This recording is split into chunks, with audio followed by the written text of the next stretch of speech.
Meu irmão, minha irmã, nós estamos no módulo de número 7, o Deus Trino. O primeiro foi a abertura, o segundo, os tempos, o terceiro, aflições e glória, o quarto, a profecia, o quinto, o texto profético, o sexto, a criação e a redenção, e agora nós estamos no tópico os personagens do Apocalipse. E o primeiro personagem que nós estamos vendo é o Deus Trino. E nós falamos que Deus, ele se apresenta no Antigo Testamento como o único Deus e no Novo Testamento como o Deus Trino, o Pai, o Filho e o Espírito Santo. E quem tem o olhar do Novo Testamento consegue enxergar no Antigo Testamento expressões que apontam para a Trindade de Deus. Mas para o judeu que se reporta ao Antigo Testamento, na percepção dele é o Deus único. E de fato Deus é o Deus único, uma única substância, e estando nessa substância, três pessoas que podemos dizer indissolúveis. Três pessoas, o Pai, o Filho e o Espírito Santo. E agora, eu quero chamar a sua atenção para a Nova Jerusalém, porque Deus se propôs a habitar no meio dos homens. No Antigo Testamento, quando ele chama o povo de Israel, ele orienta o povo de Israel a fazer um tabernáculo. E ele diz que a intenção dele nesse tabernáculo é habitar com Israel. Abra a sua Bíblia em Êxodo, no capítulo de número 25. É muito importante que você acompanhe na sua Bíblia os textos que eu vou citando, porque é o que fica com você e é aquilo que lhe edifica. A palavra de Deus deve estar falando com você o tempo todo. Então, Êxodo capítulo 25, versículo... Êxodo, se você achou, curta esse vídeo, demonstrando que você está encontrando o versículo mais rápido do que eu. Êxodo 25, o versículo de número 8. Olha o que Deus diz. E me farão um santuário, para que eu possa habitar no meio deles. Deus quer habitar com os homens. E ele fez um tabernáculo, e esse tabernáculo tinha uma disposição de culto, para que Deus pudesse ser santificado no meio do povo de Israel, com o propósito de habitar no meio de Israel. A Bíblia diz que no Santo dos Santos havia a Arca da Aliança, e entre os querubins Deus falava com o seu povo. No Novo Testamento, Deus criou um outro tabernáculo, não feito por mão humana. O nosso corpo se tornou o tabernáculo de Deus e nós nos tornamos habitação do Espírito Santo. Nós devemos nos lembrar que antes de Adão cair lá no jardim, aliás, depois que Adão caiu, lá no jardim do Éden, a Bíblia diz que na viração do dia veio Deus estar com Adão, demonstrando que desde sempre é o propósito de Deus habitar com o homem. E a Nova Jerusalém, aquela que vem, a cidade que vem do céu, e aí você pode ir junto comigo em Apocalipse, no capítulo de número 21, Apocalipse, capítulo 21, o versículo de número 3. Se você encontrou, curta esta live. Então ouvi grande voz vinda do trono dizendo: eis o tabernáculo de Deus com os homens. Deus habitará com eles. Eles serão povo de Deus e Deus mesmo estará com eles. Então observa, tudo que Deus quer, desde a criação do homem no Éden, desde o tabernáculo no deserto, desde nós como templo do Espírito Santo e habitação do Espírito, até a Nova Jerusalém, Deus mantém o seu propósito de ter comunhão conosco. Então, nós vamos olhar essa proposta divina e a chave da unidade para entrar na Jerusalém, na Nova Jerusalém, e a chave da Trindade no trono de Deus. Então, primeiro, nós temos aqui uma representação da Nova Jerusalém. Em Apocalipse, capítulo 21, o versículo de número 2, se você estiver com a sua Bíblia, esteja lendo comigo. 21:2 diz: Vi também a cidade santa, a Nova Jerusalém, que descia do céu da parte de Deus, ataviada como noiva, adornada para o seu esposo. Sempre que você olha para essa cidade, você imagina a Nova Jerusalém como uma representação de uma cidade qualquer. O que é uma cidade?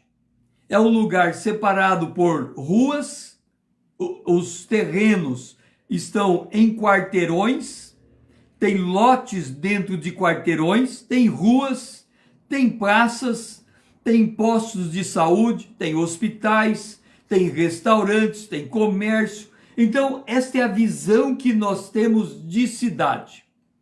Eu tive a oportunidade de estar como secretário de planejamento em 2 prefeituras. Na primeira prefeitura, eu tive a oportunidade de apresentar à Câmara Municipal o plano diretor da cidade e todas as leis que compunham o plano diretor da cidade. Mas nesta, a lei não foi aprovada. Numa outra prefeitura que eu estive, eu também tive a oportunidade de fazer todo o plano diretor e suas leis correlatas, e toda a legislação foi aprovada. Mas não é isso que eu quero chamar a sua atenção. Eu estou apenas trazendo esse fato para dizer uma coisa. Quando eu fui preparar o plano diretor para uma cidade, eu tive que fazer muitas leituras. E uma leitura me chamou muita atenção. E essa leitura, ela diz assim: a cidade não foi feita para o homem habitar. De novo, a cidade não foi feita para o homem habitar. Aí você pode dizer assim: ô pastor César, como assim uma cidade não é feita para o homem habitar? O que é que seria um habitar do homem? Porque a primeira cidade, eu não sei se você tem consciência disso, você sabe quem construiu a primeira cidade nesse planeta? Está em Gênesis, seria interessante você abrir junto comigo, capítulo 4, versículo 17. E coabitou Caim com sua mulher, e ela concebeu e deu à luz a Enoque. Caim edificou uma cidade e lhe chamou Enoque, o nome do seu filho. Deixe-me fazer uma consulta aqui. Cidade em Gênesis 4:17, significado no hebraico. Vamos tentar ver qual é o significado de cidade no hebraico em Gênesis 4:17.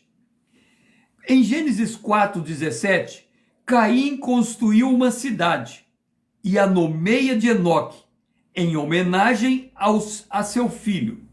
No hebraico, a palavra usada para a cidade é Ir, e ela geralmente significa uma área habitada que é cercada ou fortificada. Olha o significado de cidade.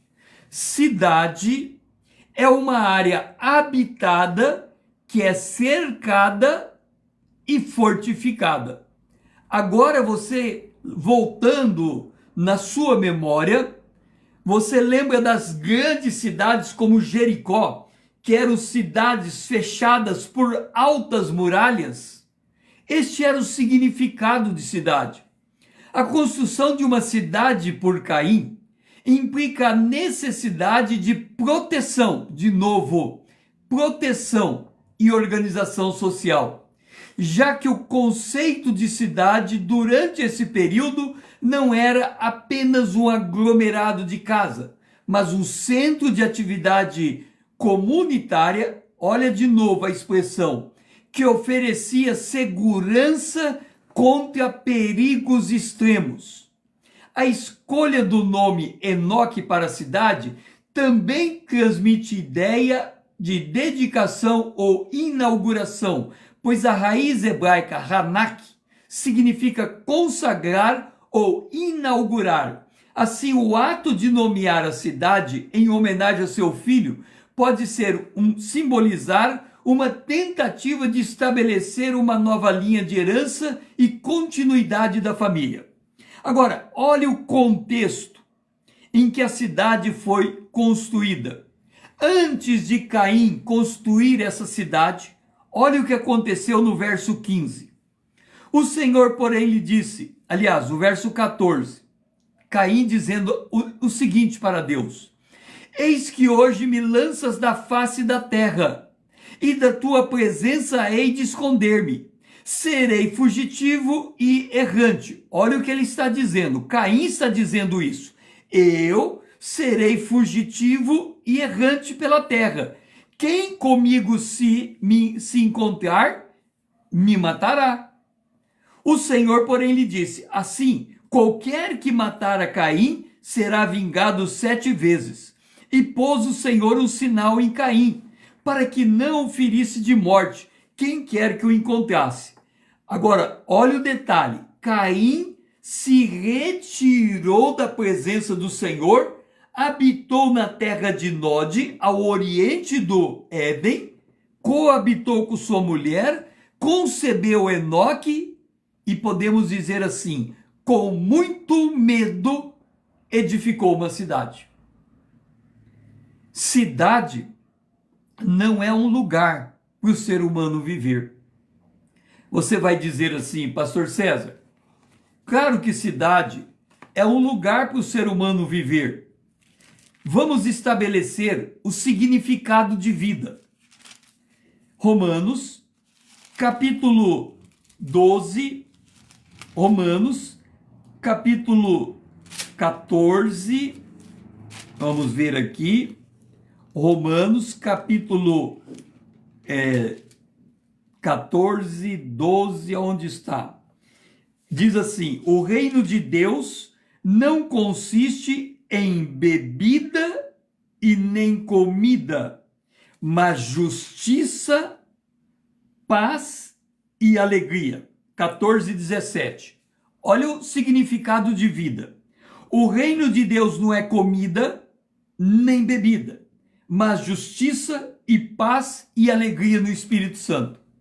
Agora, quando você mora num condomínio que tem cerca, que tem portaria, que tem vigilância, você está com medo do que tem lá fora. Quando você mora numa casa e coloca cerca elétrica e coloca nas janelas grades, você está com medo do que tem lá fora. Então a cidade é um lugar de refúgio, cidade é um lugar de proteção, não é um lugar de vida. Então eu estava dizendo que eu estava como secretário de planejamento, fazendo o plano diretor de uma cidade, e fiquei sabendo por um dos escritos que eu li, que a cidade não é um lugar para o ser humano. E aí eu entrei em conflito. Por que eu entrei em conflito? Porque na Bíblia tem a cidade chamada Nova Jerusalém. E quando eu olho para a Nova Jerusalém, O que Nova Jerusalém tem? Ela tem fundamento, ela tem portas, ninguém que é impuro pode entrar lá, ela tem, podemos dizer que tem guardiões. A cidade de Nova Jerusalém é um cubo, ela tem ruas, ela tem praças, ela tem... Aí eu pensei, falei, ué, mas o que mudou? Porque se a Nova Jerusalém é uma cidade feita de materiais, minerais, então qual é a diferença entre a Nova Jerusalém e uma cidade humana? Não me fez sentido. Aí um dia eu fui assistir a abertura das Olimpíadas da China. Eu não sei se alguém aqui se lembra como é que foi a abertura das Olimpíadas. É o nome, eu acho o nome tão difícil de dizer, Olimpíadas da China. O que eles fizeram? Eles juntaram mais de 5 mil músicos. Vamos ver aqui. Abertura das Olimpíadas da China. Quantos músicos? Vamos ver quantos músicos tiveram naquela abertura. Foram milhares de músicos. Aqui vamos ver, durante esse evento, milhares de performers participaram, incluindo músico. A cerimônia envolveu cerca de 15 mil performers no total, abrangendo dançarinos, músicos, acrobatas, entre outros. Agora, o que eu quero chamar a sua atenção é que à medida que eles dançavam, eles faziam figuras geométricas. E quem olhava de longe não via pessoas, viam figuras geométricas. E por que eu estou dizendo acerca dessas festas e as figuras geométricas que se formavam na dança? Por causa de Apocalipse, capítulo 21, versículo de número 2. Agora leia esse versículo com muita atenção. Vi também a cidade santa. Olha aqui, ó. Essa aqui é uma representação da cidade. Ele diz, eu vi a cidade santa. Aqui, ó. Você vai dizer, ah, César, parece uma cidade, é um cubo com porta. Ok. Ele vai dizer aqui, a Nova Jerusalém. Ah, não é tão bonito quanto a Nova Jerusalém, mas é uma representação de uma geometria cúbica. A cidade de Nova Jerusalém é um cubo, então parece que nós estamos vendo uma nova cidade, uma Nova Jerusalém, que descia do céu da parte de Deus. Agora, olha a descrição dessa cidade. Ataviada como noiva adornada para o seu esposo. E aí eu me despertei. Nós vamos receber galardões. Vamos lá. Vamos olhar os nossos galardões. Abra sua Bíblia junto comigo para você acompanhar 1 Coríntios, no capítulo 3. Vamos ver o material dos galardões que vamos receber. Capítulo 3, versículo 12. Contudo que alguém edifica sobre o fundamento é ouro, prata, pedras preciosas, madeira, feno e palha. Manifesta será a obra de cada um, pois a obra a demonstrará, porque está sendo revelada pelo fogo. Se permanecer a obra de alguém, esse receberá galardão. Aí eu pergunto para você, qual é a obra de Paulo? Será ouro? Será prata? Será pedras preciosas? Será madeira? Será feno? Será palha? Eu diria que se nós enxergarmos Paulo na Nova Jerusalém, o material dele será ouro. E aí, as ruas de ouros seriam a cabeça das pessoas que brilham como ouro. As portas de pérolas seriam pessoas que brilham como pérolas, os evangelistas. E as pedras preciosas seriam a conformação do ser humano. Então nós, quando olharmos para a Nova Jerusalém, nós não vamos tocar em materiais. A cidade foi feita para Deus habitar no meio dos homens. Então lá não terá praça. Os homens serão em formatos de praças quando eles se reúnem, transmitindo água viva nos chafariz das praças. Os homens, quando eles se reunirem em uma fileira grande, eles se assemelharão a uma rua de ouro. Os homens, quando eles se sentarem, eles se assemelharão a tronos. Então, quando nós estamos olhando para a cidade, é provável que nós não estaremos enxergando aquela cidade como uma coisa feita de material. Por quê? Vamos entender os mistérios do Apocalipse. Abra sua Bíblia em Apocalipse no capítulo 4. Olha o que está escrito no capítulo 4. Imediatamente, verso 2. Eu me achei em espírito, e olha o que está escrito aqui. Eis armado no céu um trono, e no trono alguém sentado. Ou seja, aquele trono não existia. Ele foi armado naquele momento. Como quando alguém vai fazer uma festa na praia e ele arma os locais aonde os músicos se apresentarão. Mas olha a aparência de Deus. No aspecto semelhante à pedra de jaspe e de sardônia. E há uma promessa de Deus em 1 João, capítulo 3, que diz: quando viermos a olhar para o Senhor, assim como Ele é, nós seremos. Se Ele é no aspecto pedra de jaspe, nós seremos como pedras de jaspe. Porque no mundo espiritual, nós somos como pedras vivas. Agora, o que nós estamos dizendo então? Que a Nova Jerusalém é uma cidade formada por gente. E que quando o Senhor se o Senhor desse uma ordem, sigam por todo o universo, a cidade deixaria de existir. E se o Senhor dissesse, voltem para cá, a cidade se formaria de novo. Porque a cidade se forma à medida em que as pessoas compõem aquela cidade.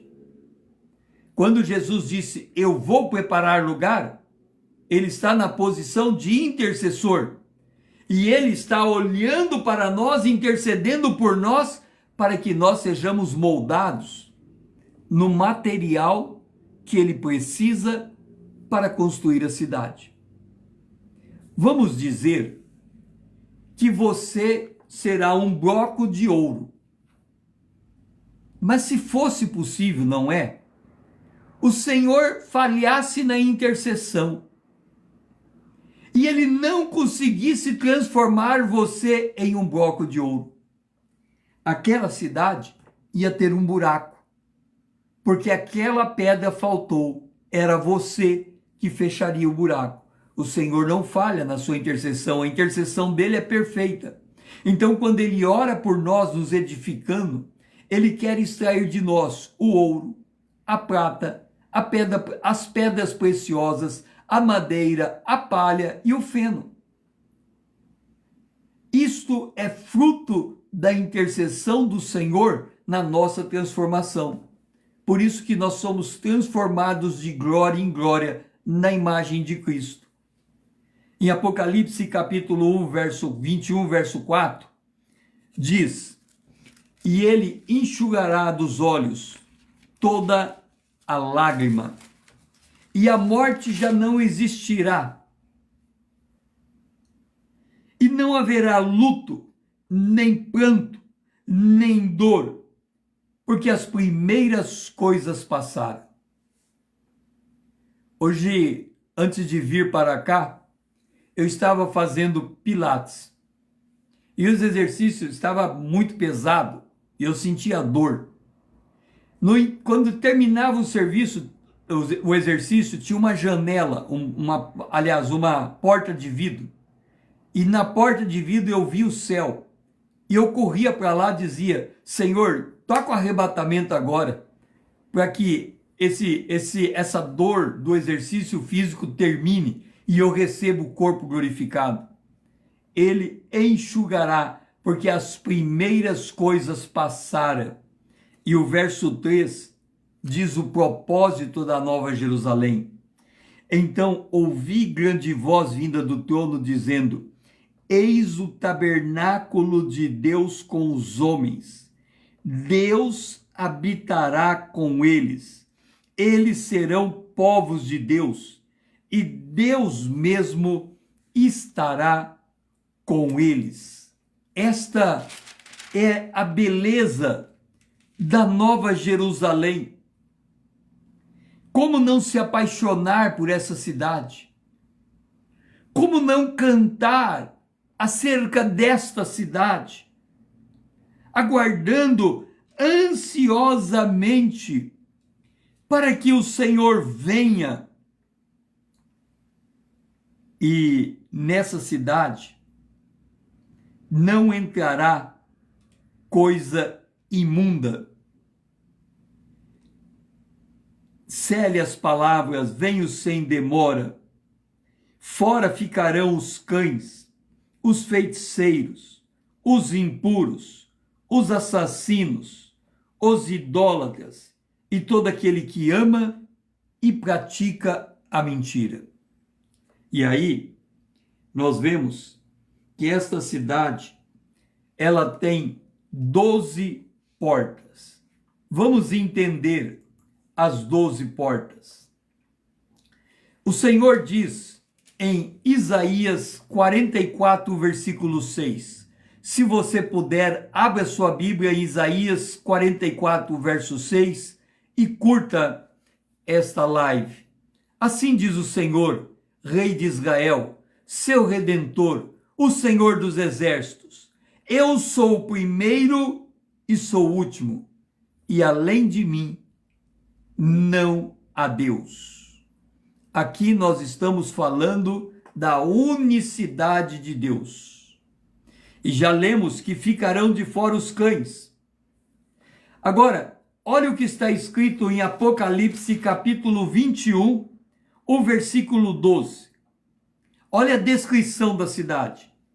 Tinha grande e alta muralha, 12 portas, e junto às portas 12 anjos, e sobre elas nomes inscritos, que são os nomes das 12 tribos dos filhos de Israel.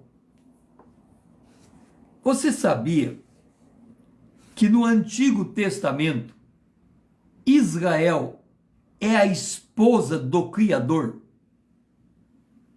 Você sabe que no Novo Testamento a igreja será a esposa do Redentor, do Cordeiro? Você já entendeu que quando o Senhor fala que ele vai convergir todas as coisas, ele vai convergir a história de Israel com a história da igreja?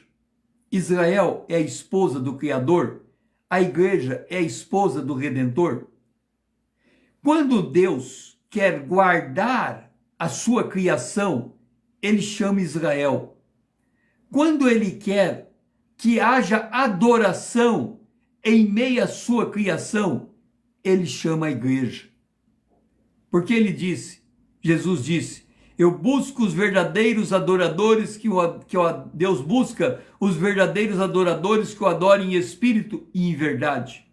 Então nós temos Israel, esposa do Criador, guardião da criação.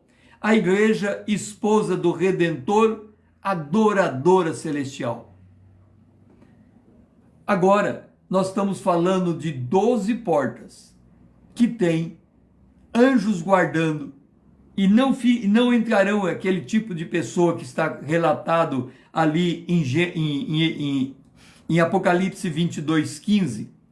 Mas o que eu quero chamar a sua atenção é que qual é a chave para entrar nessa cidade? Se temos 12 portas, com 12 anjos, e se temos Israel como fundamento de cada porta? Qual é a chave para entrar na Nova Jerusalém?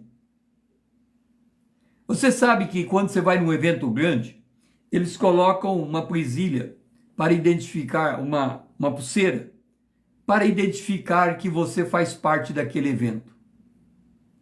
Para entrar na Nova Jerusalém, quando chega na porta, para passar pelos judeus, e vocês sabem como os judeus são criteriosos, você tem que dizer: só há um Deus. Para entrar na Nova Jerusalém, você tem que dizer: só há um Deus.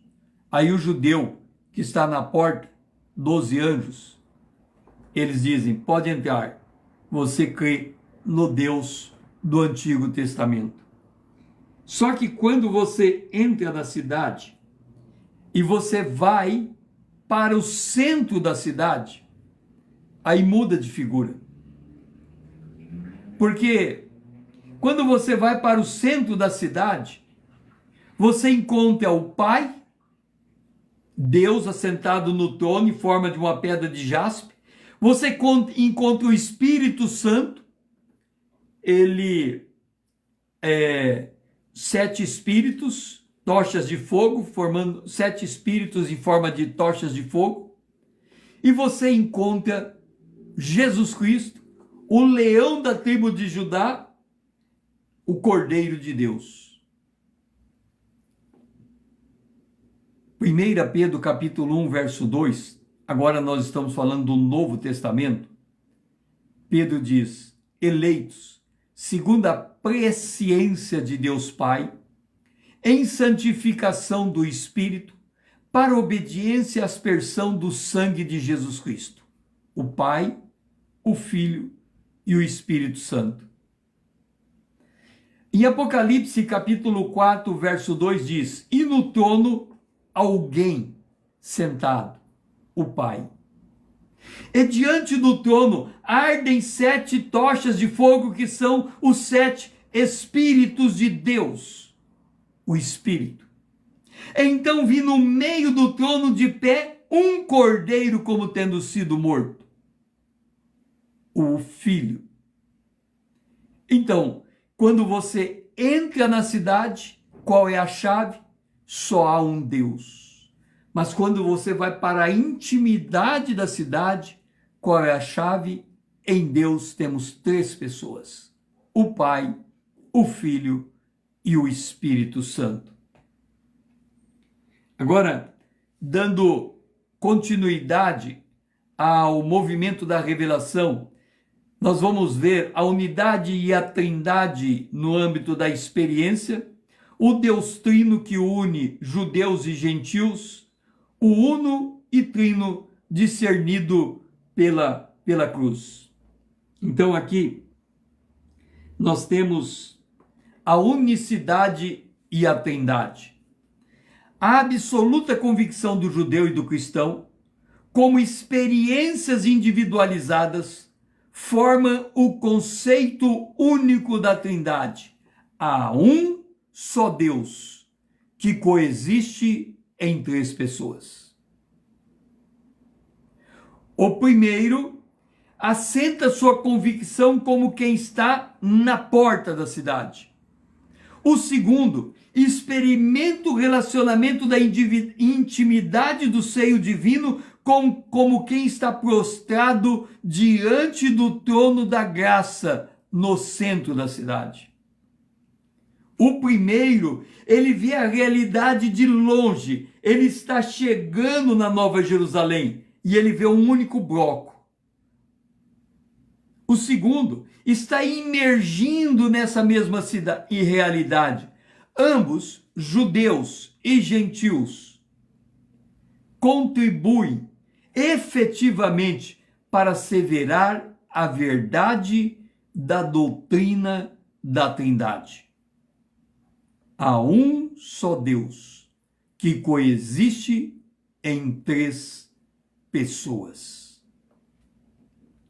Agora, vamos ver o Deus Trino unindo judeus e gentios. Por quê? Porque quando você lê Apocalipse capítulo 21, se você encontrou, esteja curtindo essa live, capítulo 21, versículo 14. A muralha da cidade tinha 12 fundamentos. E estavam sobre estes os nomes, os 12 nomes dos 12 apóstolos do Cordeiro. Quer dizer, na porta, o nome das 12 tribos. No fundamento, os nomes dos 12 apóstolos.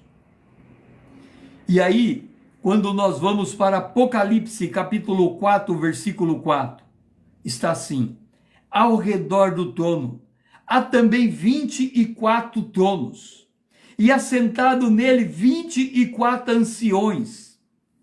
anciãos, vestidos de branco, em cujas cabeças estão coroas de ouro. 24, 12 judeus, as 12 tribos de Israel, os 12 apóstolos, 24 tronos. Apocalipse, capítulo 21, versículo 12. Tinha grande e alta muralha, 12 portas. Os nomes inscritos que são o nome das 12 tribos dos filhos de Israel. E a muralha estavam sobre os 12 nomes dos 12 apóstolos do Cordeiro. Então, o Deus Trino, ele une em um mesmo local judeus e gentios, cada um com sua história redentora. Os judeus estão voltando para sua terra, a igreja vai ser arrebatada, os judeus, 144 mil judeus, receberão a marca do Senhor, eles atravessarão 7 anos de juízo e irão para a batalha de Armagedon, e o Senhor, juntamente com sua igreja, volta para dar um basta na situação como ela se encontra, prender Satanás por 1000 anos, lançar no lago de fogo a besta e o falso profeta e instaurar o reino milenar de Davi na terra. A igreja estará na Nova Jerusalém no céu e Israel estará na terra, na Jerusalém terrena, governando este planeta com vara de ferro. Zacarias diz que naquele reinado, quem morrer com 100 anos por pecar, morrerá jovem. E se não vier adorar a Deus em Jerusalém, não chove na sua terra. E haverá paz, o cordeiro comerá junto com o leão, a criança brincará com a cobra, porque a terra se encherá do conhecimento do Senhor. Nós estamos falando do milênio. Israel, o reino de Davi, o Senhor e a igreja como esposa do Senhor, governando este planeta. Então, o Deus Trino une judeus e gentios, fazendo tudo convergir em um ponto focal. E aí nós temos uno e trino discernido pela cruz, porque ele, Jesus, Efésios capítulo 2, versículo 14 a 18. Se você puder abrir a sua Bíblia em Efésios capítulo 2, versículo 2, versículo 14 a 18. Olha o que diz. Porque ele, Jesus, é a nossa paz, o qual de ambos, dos judeus e dos gentios, fez um. E tendo derribado a parede de separação que estava no meio, a inimizade, aboliu na sua carne, na carne de Jesus, a lei dos mandamentos na forma de ordenanças, para que dos dois, judeus e gentios, criasse em si mesmo um novo homem, fazendo a paz, e reconciliasse ambos, judeus e gentios, em um só corpo com Deus, por intermédio da cruz, destruindo por ela a inimizade que havia entre judeus e gentios. E vindo, evangelizou paz a vós outros, que estáveis longe, gentios, e paz também aos que estavam perto, judeus. Porque por ele, Jesus, ambos, judeus e gentios, temos acesso ao Pai em um Espírito. Agora eu vou ler de novo com você o versículo 15. Aboliu na sua carne, na carne de Jesus, a lei dos mandamentos na forma de ordenança, para que dos dois, gentios e judeus, criassem em si mesmo um novo homem, fazendo a paz. Do ponto de vista da Bíblia, nós somos povos gentílicos. O mundo é dividido entre os judeus e os gentios. Portanto, podemos dizer, quem não é judeu é gentil. A China é povo gentil. A Rússia é povo gentílico. Os Estados Unidos é povo gentílico. O Brasil é povo gentílico. Mas o que eu quero chamar a sua atenção é que povo é a igreja. Aqui diz, não é judeu, não é gentil. É uma nova criatura. É um ser diferente. É um ser transformado. É um ser justificado. É um ser regenerado. É um ser selado. Nós, como igreja, não podemos nos declarar nem que somos judeus e nem que somos gentios. De novo, aboliu na sua carne a lei dos mandamentos na forma de ordenança, para que dos dois, judeus e gentios, criassem em si mesmo um novo homem, fazendo a paz. A igreja não é judeu, a igreja não é gentil, a igreja é uma nova criatura, é cidadão do céu, está esperando uma cidade que vem do alto, a Nova Jerusalém, e ela não ama o que há no mundo, porque tudo que há no mundo passa, mas quem faz a vontade de Deus permanece para sempre. E aqui nós vamos terminando este módulo para que possamos subi-lo. Se isto fez sentido para você, curta esse vídeo, compartilhe para despertar o seu irmão, sua irmã, nesse amor pela Nova Jerusalém que está vindo, pelo Senhor e a sua obra. Salve para você rever tudo aquilo que foi dito. Siga-me para que possamos crescermos juntos na graça e no conhecimento do nosso Deus.